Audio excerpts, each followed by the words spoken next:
یا ایہا الذین آمنوا کونوا قوامین للہ شہداء بالقسط ولا یجرمنکم شنآن قوم علی الا تعدلوا اعدلوا هو اقرب للتقوی واتقوا اللہ ان اللہ خبیر بما تعملون وعد اللہ الذین آمنوا وعملوا الصالحات لهم مغفرۃ واجر عظیم والذین کفروا وکذبوا بآیاتنا اولئک اصحاب الجحیم یا ایہا الذین آمنوا اذکروا نعمت اللہ علیکم اذ ہم قوم ان یبسطوا الیکم ایدیہم فکف ایدیہم عنکم واتقوا اللہ وعلی اللہ فلیتوکل المؤمنون صدق اللہ مولانا العظیم۔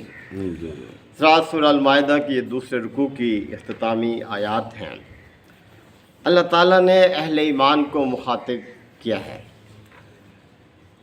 جب بھی اہل ایمان کو رب کائنات خطاب فرمائیں تو اہل ایمان کے کان کھڑے ہو جانے چاہیے کہ ہمیں کیا بات کہی جا رہی ہے، کس طرف ہمیں توجہ دلائی جا رہی ہے۔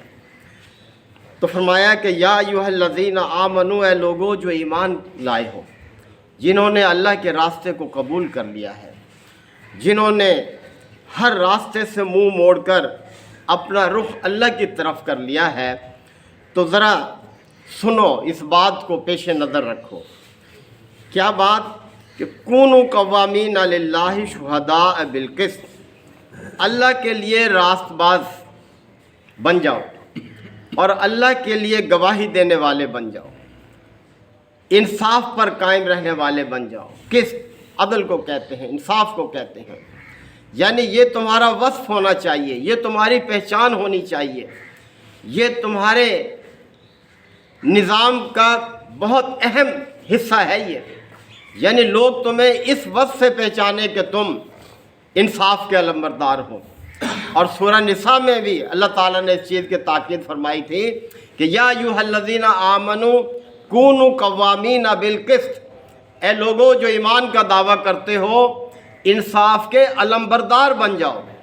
یعنی انصاف کو قائم رہنے کے لیے جس سہارے اور جس قوت کی ضرورت ہے، وہ سہارا اور قوت تم بنو، تمہاری یہ پہچان ہونی چاہیے، اور اللہ کے لیے گواہی دینے والے بنو۔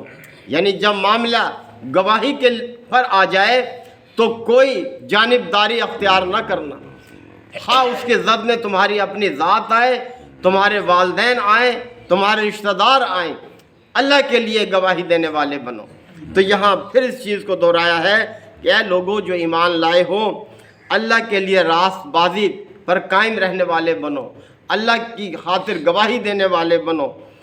ولا یجرمنکم شنآن قوم، اور کسی قوم کی دشمنی تمہیں اس بات پر آمادہ نہ کر دے الا اللہ تعدلوا، کہ تم عدل سے ہٹ جاؤ، عدل سے باز آ جاؤ۔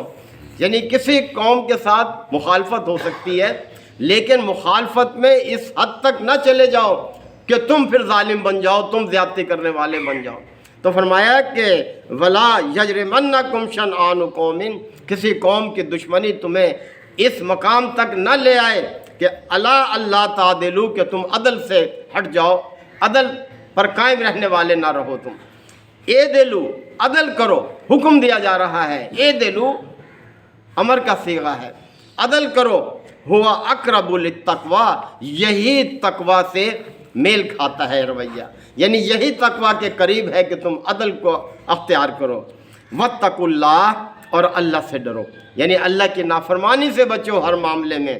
ان اللہ خبیر بما تعملون، جو کچھ تم کرتے ہو اللہ اس سے باخبر ہے۔ یعنی تمہارا کوئی رویہ، کوئی عمل، کوئی ارادہ، کوئی نیت اللہ سے چھپی ہوئی نہیں ہے۔ اس چیز کو پیش نظر رکھو کہ تمہارے ہر عمل پر اللہ کی نگاہ ہے۔ اب دیکھیں اللہ نے کتنی امید دلائی ہے نیک عمل کرنے والوں کو، ایمان والوں کو، کتنی بڑی امید اللہ نے دلوائی ہے۔ کس طرح سے دیکھیں یقین دلوایا ہے۔ فرمایا وعد اللہ الذین آمنوا، اللہ نے وعدہ کیا ہوا ہے ایمان والوں سے، اور وعملوا الصالحات، نیک عمل کرنے والوں سے۔ یعنی ایمان لا کر ہی نہ رہ جاؤ، ایمان کے تقاضے بھی پورے کرو۔ ایمان کے تقاضے پورا کرنا ہی عمل صالح ہے۔ تو فرمایا اللہ نے ایمان والوں سے اور نیک عمل کرنے والوں سے وعدہ کیا ہوا ہے کس چیز کا؟ لہم مغفرۃ و اجر عظیم، دو چیزوں کا وعدہ کیا کہ ان کے لیے مغفرت ہے اور بڑا اجر ہے۔ بھائیو اور کیا چاہیے ہمیں؟ آخرت میں اگر یہ دو چیزیں مل جائیں، اللہ ہمارے قصوروں کو معاف کر دے اور ہمیں بڑے اجر سے نواز دے، تو کتنی ہماری خوش قسمتی ہوگی۔ اسی کے ہمیں طلبگار ہونا چاہیے۔ تو شرط کیا ہے؟ ایمان اور عمل صالح، کہ ان دو چیزوں پر اپنے آپ کو مضبوط رکھو، اس پر جمائے رکھو۔ اور اس کے مقابلے میں یعنی اس کے برعکس کیا ہے؟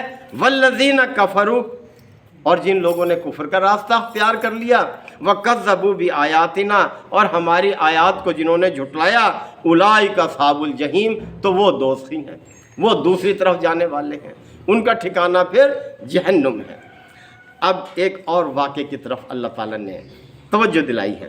یا ایھا الذین آمنوا، اے لوگو جو ایمان لائے ہو۔ یہ ایک خاص واقعہ تھا جو نبی کریم صلی اللہ علیہ وسلم کے سامنے پیش آیا۔ یہ مدنی دور کی آیات ہیں، یہ صورت یعنی صلح حدیبیہ کے بعد نازل ہوئی۔ صلح حدیبیہ آپ جانتے ہیں 6 ہجری میں ہوئی تھی، اور اس کے بعد جو ہے یہ سورہ مبارکہ نازل ہوئی۔ وہ واقعہ یہ تھا کہ یہ یہود بڑی آپ کے ساتھ کدورت رکھتے تھے، اور انہوں نے ایک دفعہ یہ منصوبہ بنایا کہ آپ صلی اللہ علیہ وسلم اور آپ کے ساتھیوں کی دعوت کریں۔ یہ واقعہ حضرت عبداللہ بن مسعود رضی اللہ عنہ نے، عبداللہ بن عباس نے بیان کیا ہے۔ ان سے روایت ہے کہ انہوں نے نبی کریم صلی اللہ علیہ وسلم اور آپ کے اصحاب کی دعوت کی، اور ارادہ یہ تھا کہ جب کھانے پر مصروف ہو جائیں گے سب لوگ تو یکا یک ہم حملہ کر دیں گے اور نعوذ باللہ ان کو ختم کر دیں گے۔ جب آپ صلی اللہ علیہ وسلم اور آپ کے یہ چیدہ اصحاب جن سے آپ بہت مشاورت کرتے ہیں، جو آپ کے بہت قریب ہیں، یہ ختم ہو جائیں گے تو پھر باقی اہل ایمان چھوڑ جائیں گے اس راستے کو، اور اس طرح سے یہ سلسلہ ختم ہو جائے گا۔ اللہ تعالیٰ کے فضل سے آپ صلی اللہ علیہ وسلم کو اس کا علم ہو گیا، اور آپ اس دعوت میں تشریف نہ لے گئے۔ تو اس واقعے کی طرف اب اشارہ ہے یہ، یا ایھا الذین آمنوا اذکروا نعمت اللہ علیکم، اے ایمان والو اللہ کی اس نعمت کو یاد کرو جو اس نے ابھی تم پر کی ہے۔